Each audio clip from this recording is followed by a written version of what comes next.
But I didn't have near enough capital I needed, so I needed some investors. And so I went out and I got to the first one, and he says, Wally, you may have been a good general, but I'm not sure you're going to be a good businessman. And he says, no. And I thought maybe he is losing on a good bet. Yeah. I went to number 2, and he said no. 3, 4, no, no, no. No. So I went home. My wife was giving me all kind of encouragement. Don't worry, Walter, you'll get it. But I'm saying, maybe I stepped too far out. Maybe I should have stayed with that 200-plus year job that I left to start this company. 7, 8, 9, 10, 11, 12, 15, 20, 22. No, no, no, no, no. 30, 31, 32. No, no. And I said, I finally got the word. I'm not going to get an investor. Nobody was willing to invest in me.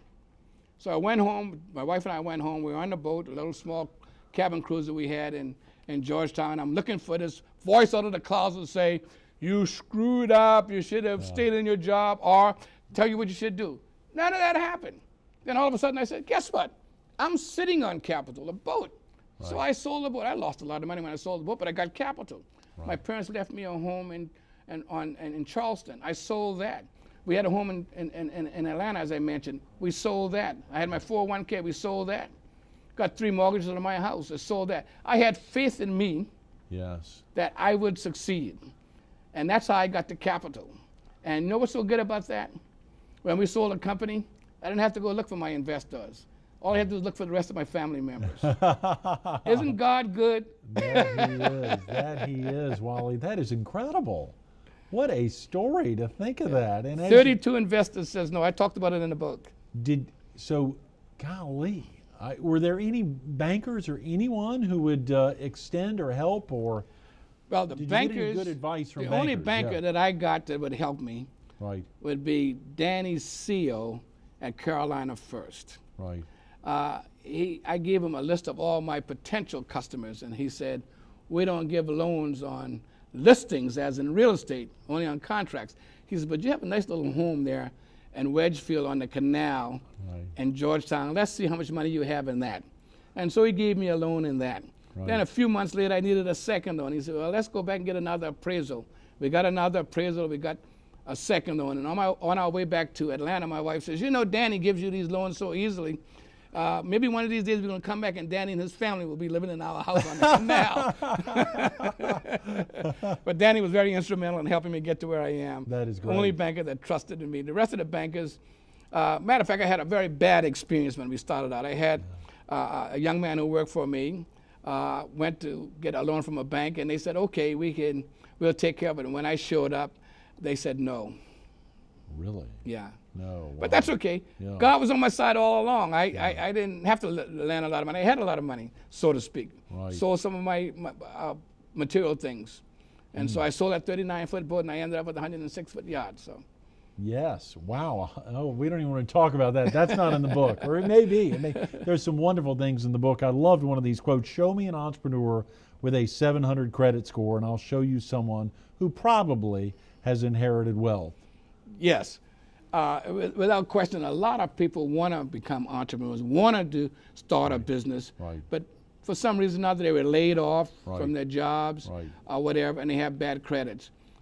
Don't let that hold you back. Be creative. Yes. You know, I would say 80% of borrowing money is whether the bank trusts you and that you could succeed. Yes. And if you really believe in yourself, look around and you can get the money. You can, if you can't get it from the bank, don't borrow from a loan shop. Look at the material resources. Be creative. Now, let me tell you how creative I was when I started my company.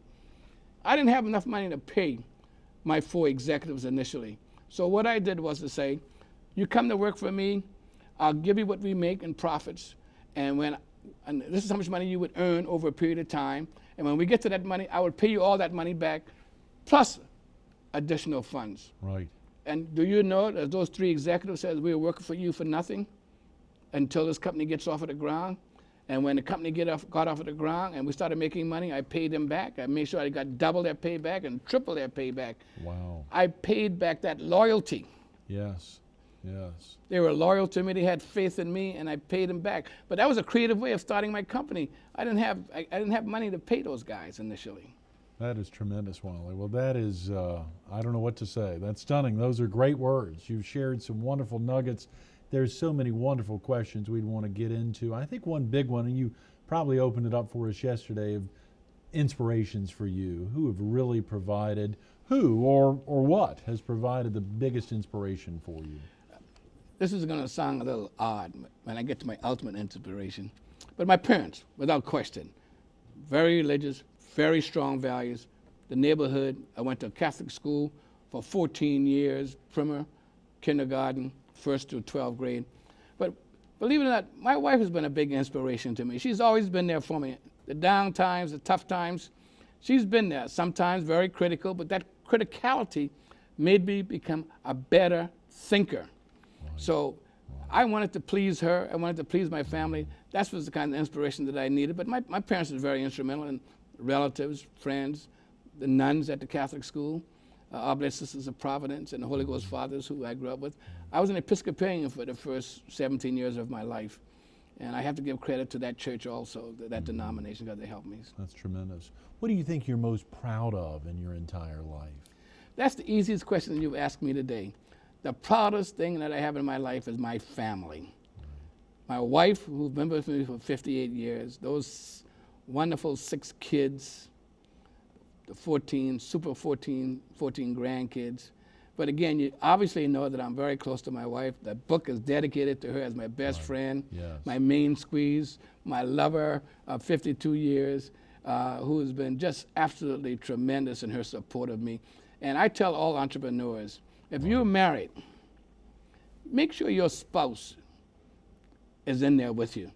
Because if you fail, you need her to be a part, or him to be a part of that failure. But if you succeed, they'll be a part of that too. But don't go into the other partner doesn't want to do it. You need it must be a team effort.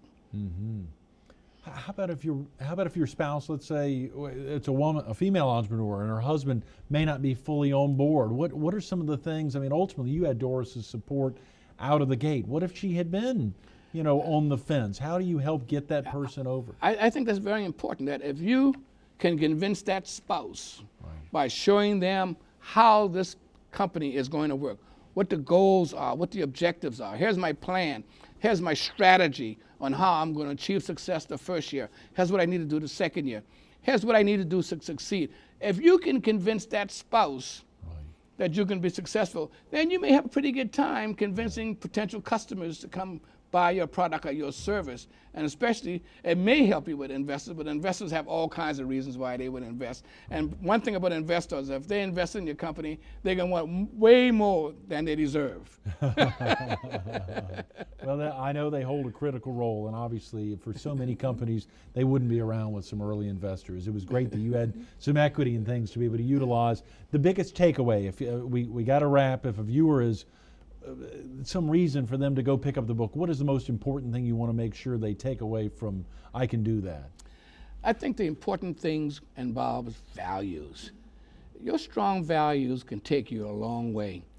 I have a lot of leadership traits that I have acquired over the years that have helped me, like loyalty, being respected of others, especially those who you work for. I always tell people who work for me may work for me in theory, but I work for them. I want to keep them happy and satisfied. And if I keep them happy and satisfied, then they'll keep me happy and satisfied.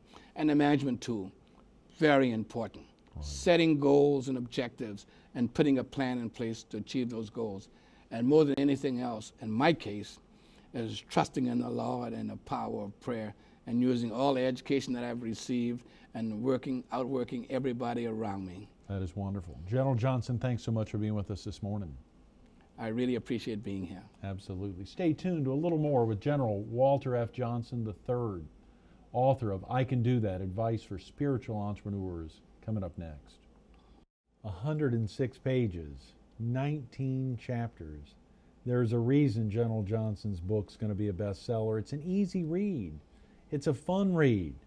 And these prayers at the end of chapters have got to be one of a kind. I've never seen a book that wraps up each chapter with a different prayer, and it's because he loves to pray, and it's easy for him to pray. I want to give you these 2 quick prayers. The one at the end of chapter 1, Jesus, I don't know jack about running a business. Please prop me up in my leaning places because I'm about to take a running leap. I continue to be grateful for your love and blessings. Your humble servant, again, Wally. And at the end of chapter 12, my beloved Father, thanks very much for giving me strength to persevere. You are my light as I navigate through the darkness of life. Your sometimes slow but sure servant, Wally. Think about that, the excitement. And you can do that too. Go online, you can do that too.com. There is a reason it's titled I Can Do That, Advice for Spiritual Entrepreneurs. It's because that's what it is, great advice. And you can be a spiritual entrepreneur. Take the time to go online to Amazon.com or you can do that too.com. Wally Johnson. Thanks again for putting this together. Thank you very much for having me. It is a wonderful.